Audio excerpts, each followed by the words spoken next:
السلام علیکم۔ کلاس 4 مضمون اردو، عنوان مہمان نوازی۔ تو بچوں، ہم لوگوں نے پچھلی کلاس میں حمد پڑھی تھی، تو آج ہمارا چیپٹر ہے آج ہمارا عنوان ہے مہمان نوازی۔ تو بچوں، سب سے پہلے آپ لوگوں کو پتہ ہونا چاہیے کہ مہمان نوازی کسے کہتے ہیں، مہمان نوازی کے کیا معنی ہیں۔ تو بچوں، مہمان نوازی کے معنی ہے کسی کی خدمت کرنا، خاطر تواضع کرنا، تو مہمان نوازی کہلاتا ہے۔ تو آپ کو ایک تصویر سامنے نظر آ رہی ہوگی جس میں مہمان آئے ہوئے ہیں جو کھانا کھا رہے ہیں، اور گھر کے افراد بھی بیٹھے ہوئے ہیں، وہ خوشی خوشی ان کی خاطر تواضع کر رہے ہیں، ان کو کھانے پینے کے لیے دے رہے ہیں۔ تو آئیے ابھی ہم آگے چیپٹر پڑھتے ہیں کہ کیا ہے۔ رشیدہ اپنی امی، ابو اور چھوٹے بھائی عرفان کے ساتھ شہر سے ذرا دور ایک چھوٹے سے گھر میں رہتی تھیں۔ رشیدہ کے ابو جس کارخانے میں کام کرتے تھے وہ شہر سے باہر تھا۔ یہ جگہ بہت خوبصورت تھی، گھر کے پاس پیپل، برگد اور نیم کے درختوں کے جھنڈ تھے۔ جھنڈ مطلب بہت سارے درخت تھے، اور تھوڑے ہی فاصلے پر ایک نہر بھی بہتی تھی۔ کبھی کبھار چھٹی کے دن رشیدہ کا پورا خاندان وہاں پکنک منانے کے لیے چلا جاتا تھا۔ انہیں بہت مزہ آتا تھا، لیکن اس صاف ستھرے کھلے علاقے میں رہنے میں ایک خرابی بھی تھی، اور وہ یہ کہ وہاں آس پاس کوئی بازار نہیں تھا، آس پاس یعنی کہ کوئی قریب بھی بازار نہیں تھا۔ رشیدہ کے ابو اور امی ہر ہفتے ایک بار شہر کا پھیرا لگاتے، پھیرا لگانا یعنی کہ وہ جاتے تھے شہر، اور ہفتے بھر کی ضرورت کا سامان خرید لاتے، جسے وہ کفایت اور سلیقے سے استعمال کرتے۔ سلیقہ مطلب ہنرمندی کے ساتھ، کفایت یعنی کہ کم چیز میں اپنی ضرورت کو پورا کرنا۔ اور ایک دن اسکول جانے سے پہلے ناشتہ کرتے ہوئے رشیدہ نے اپنی امی سے کہا، امی بہت دن سے ہمارے گھر میں مچھلی نہیں پکی ہے، میرا دل مچھلی کھانے کو چاہ رہا ہے۔ امی نے مسکرا کر کہا، واقعی بہت دن سے ہم نے مچھلی نہیں پکائی، اچھا اب تمہارے ابو شہر جائیں گے تو مچھلی بھی خرید لائیں گے۔ عرفان نے کہا، امی میں تلی ہوئی مچھلی کھاؤں گا، آپ بہت مزیدار پکاتی ہیں۔ رشیدہ کے ابو نے کہا، مزیدار کیوں نہ بنائیں گی، تلی ہوئی مچھلی تو تمہاری امی کو بھی بہت پسند ہے۔ امی ہنسنے لگی، انہوں نے رشیدہ کے ابو سے کہا، اس بار بازار سے مچھلی لیتے آئیے گا، سچ مچ مچھلی کھانے کو دل تو میرا بھی چاہ رہا ہے۔ 2 دن بعد جب رشیدہ اور عرفان اسکول سے گھر پہنچے تو باورچی خانے سے مچھلی تلنے کی مہک مطلب خوشبو آ رہی تھی۔ رشیدہ دوڑی دوڑی باورچی خانے میں گئی تو دیکھا، اوہو، مچھلی کے 4 ٹکڑے کڑھائی میں تلے جا رہے تھے۔ رشیدہ خوش ہو گئی، اس نے کہا، پورے 4 ٹکڑے ہیں، ایک میرا، ایک عرفان کا، ایک ابو کا اور ایک امی کا۔ عرفان اور رشیدہ اسکول کے کپڑے بدل کر یعنی کہ چینج کر کے انہیں اسکول کا یونیفارم چینج کیا، اور ہاتھ منہ دھو کر ابو کے ساتھ کھانے کی میز پر بیٹھ گئے۔ ان کے ابو بھی دوپہر کے کھانے پر گھر آ جاتے تھے۔ اچانک دروازے کی گھنٹی بجی۔ رشیدہ نے دروازہ کھولا تو ایک اجنبی نظر آیا، اجنبی وہ جسے ہم جانتے نہ ہوں۔ اس نے کہا، بیٹی اپنے ابو کو بتاؤ، احسان رضا آئے ہیں۔ ابو یہ سن کر خوش ہو گئے اور دروازے پر ان صاحب کو لینے آئے۔ انہوں نے بچوں سے آنے والے صاحب کا تعارف کراتے ہوئے کہا، تعارف مطلب جان پہچان کروائی، یہ میرے دوست احسان ہے، میرے ہی ساتھ کام کرتے ہیں۔ رشیدہ اور عرفان کو ان سے مل کر اچھا لگا۔ انہوں نے احسان صاحب کو آرام دہ کرسی پر بٹھایا اور رشیدہ دوڑ کر ان کے لیے گلاس میں ٹھنڈا پانی لے آئی۔ پھر ابو نے احسان صاحب سے پوچھا، کہو بھائی آج ادھر کیسے آ نکلے؟ احسان صاحب نے کہا، بھائی آج میرے گھر والے دن بھر کے لیے کہیں گئے ہوئے ہیں، میں نے سوچا تمہاری طرف آ جاؤں۔ یہ تو تم نے بہت اچھا کیا، ابو نے مسکرا کر کہا۔ پھر وہ اور احسان صاحب باتیں کرنے لگے۔ تھوڑی ہی دیر میں ابو نے کہا، رشیدہ امی سے پوچھو کھانے میں کتنی دیر ہے، احسان صاحب آج ہمارے ساتھ ہی کھانا کھائیں گے۔ کھانا تیار ہے ابو، رشیدہ نے کہا۔ اچانک اسے خیال آیا، ارے مچھلی کے تو صرف 4 ٹکڑے ہیں، اب کیا ہوگا؟ کیا ہم مہمان کو صرف دال کھلائیں گے؟ ایسا کیسے ہو سکتا ہے؟ رشیدہ نے ساری بات امی کو بتائی۔ وہ کچھ سوچ کر کہنے لگی، فکر مت کرو، سب ٹھیک ہو جائے گا۔ اور یہی ہوا۔ جب میز پر کھانا لگا تو مچھلی کے 4 نہیں بلکہ 5 ٹکڑے تھے۔ احسان صاحب نے مزے لے کر کھانا کھایا اور مچھلی کی بہت تعریف کی۔ امی نے ان کا شکریہ ادا کیا۔ ابو بھی بہت خوش نظر آ رہے تھے، مگر رشیدہ کی سمجھ میں کچھ نہیں آ رہا تھا کہ یہ سب کیسے ہوا۔ وہ اپنی آنکھوں سے دیکھ کر اور گن کر آئی تھی، ٹکڑے صرف 4 تھے، پھر 5 کیسے ہو گئے؟ کھانا کھانے کے بعد ابو اپنے دوست کے ساتھ کارخانے واپس چلے گئے۔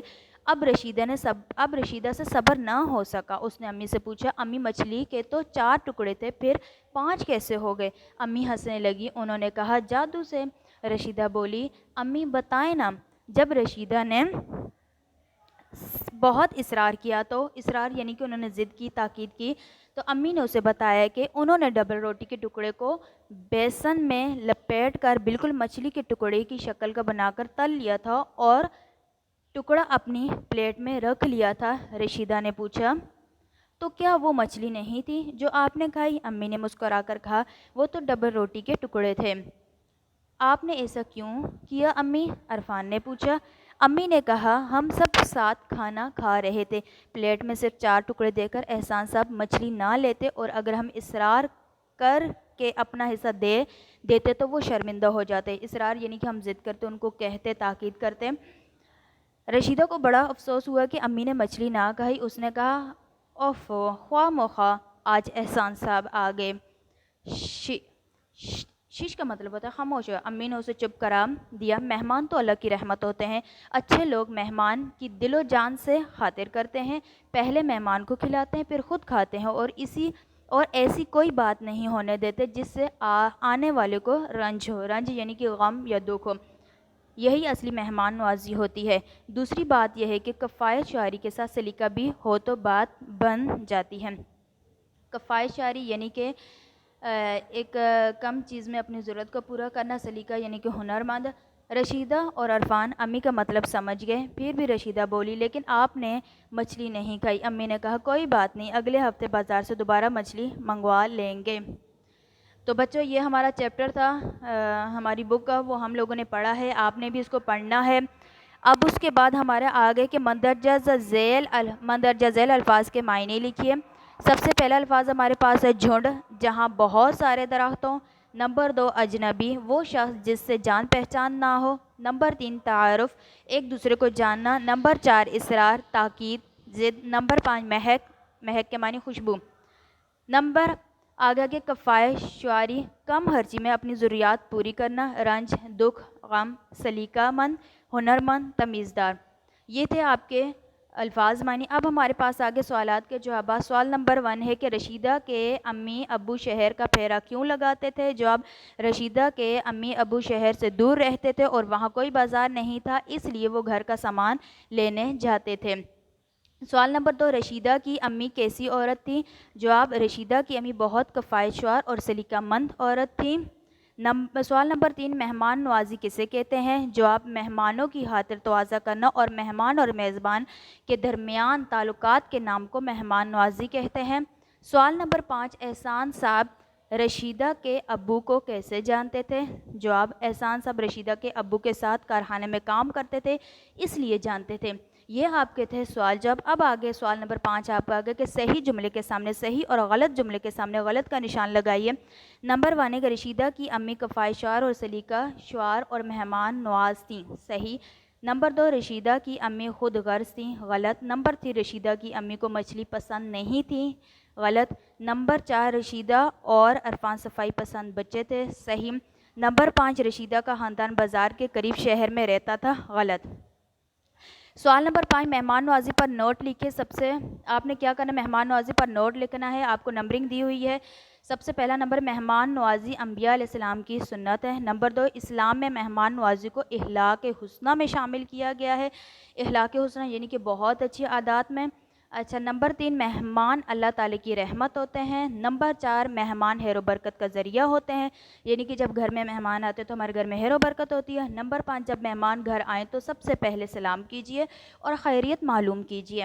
نمبر 6، مہمان کے آنے پر خوش ہونا چاہیے اور مہمان کے ساتھ اچھا سلوک کرنا چاہیے۔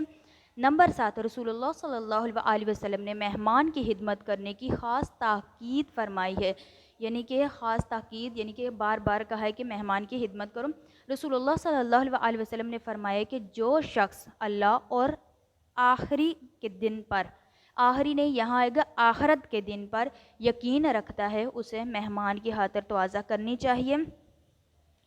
اب آپ کا ہوم ورک یہ ہے کہ ہم نے سب سے پہلے الفاظ معنی کیے تھے، آپ نے یہ بھی کاپی پر کرنے، اس کے بعد ہم نے سوالات کے جوابات کیے تھے، یہ بھی آپ نے کاپی پر کرنے، صحیح اور غلط یہ بھی کاپی پر کرنا، مہمان نوازی پر نوٹ یہ بھی آپ نے اپنی کاپی پر یہ سارا کام کرنا ہے۔ رائٹنگ بالکل صاف ستھری ہونی چاہیے، واضح ہونی چاہیے، بالکل صاف ستھرا لکھا ہوا ہونا چاہیے۔